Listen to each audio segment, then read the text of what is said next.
There was a day that I became wealthy. I'll tell you the day, I know that day I was rich. I was broke. I was pissed. I was angry at everybody else but who? Myself. But really underneath it, I was mad at myself. I just couldn't beat myself up anymore, so I was pissed. And I had a friend that I loaned money to when I had barely enough, and I knew he needed it, and I gave him $1,200, and I'm here not able to eat. I'm down to like $25, $26, and I'm saying to him, calling him, and he's not returning my call, and I just need some money, and he's ignoring me. I didn't ignore him then, so I'm pissed. I'm frustrated. In the midst of all this, I'm also pragmatic. I got 25 and change, call it $26. What the hell am I going to do? I don't have any plans for economics. I got overhead that's crazy. I'm living in this little tiny apartment, 400 square feet in Venice, California. So I thought, okay, when I was totally broke early on when I was 17, I used to save my money up and go to the smorgasbord and load up for Christmas, load up for the week. So I said, I was in Venice. I'm going to go over to Marina del Rey where all the yachts are, and there's a place there called El Chorrito.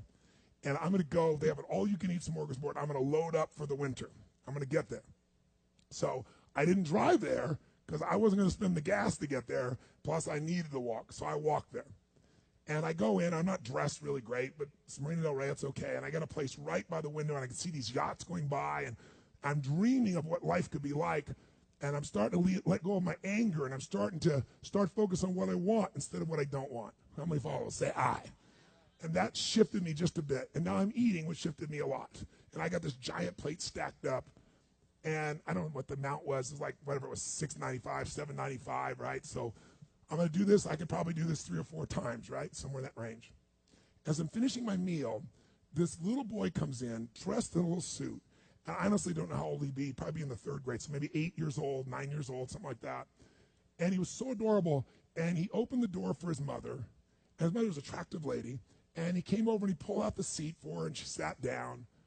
And she was a pretty lady, but as pretty as she was, I was totally obsessed by this boy.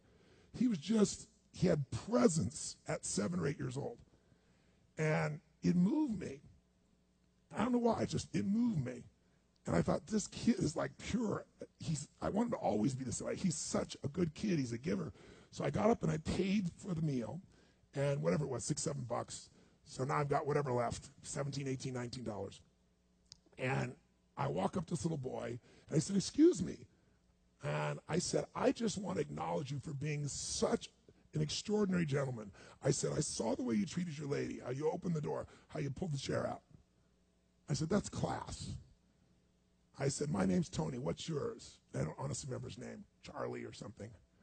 And he looked up at me, and I said, Charlie?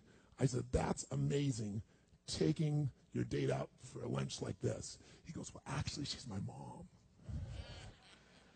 And I said, that's even more cool. And he said, oh, but I'm not taking her lunch because I think he said he was 8. I said, oh, yes, you are. I had no plan for this. I just reached in my pocket. I took all the money I had left, $17, $18, $19, and I put it on the table. I said, you're taking her to lunch. He looked up at me and he goes, I can't take that. I said, sure you can. He said, why? Because I'm bigger than you are. And he smiled real big, and I didn't even look at his mom. I just turned and walked away. And I didn't walk out of that door. I flew home. I should have been freaking out. How the fuck am I going to eat? But I didn't. I flew because something inside of me had finally got past scarcity.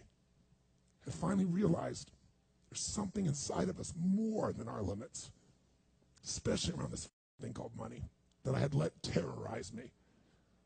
And I got home, and the mailman came that day, and I had no idea I was going to have my next meal. And a letter comes, and it's from the guy I loaned the money to. A handwritten note saying, I've been avoiding you. It's wrong. I'm so sorry. You were there when I needed you. Here's what I owe you plus a little bit more. And the $1,200 was there plus another $100 for the time that I had to take care of it. And for me, $1,300, that was enough to run my show for a month or two. And I cried. And then I decided, what does this mean? And I thought, this means that whenever you give, it's always going to come back, so you don't have to ever think about that again. Just give. And the rewards will be greater than you can ever imagine. I don't know if that's coincidence, but I decided to believe that day was a blessing when I became rich. And I can tell you honestly, I've had tough days in my life, economically, emotionally, like all of us.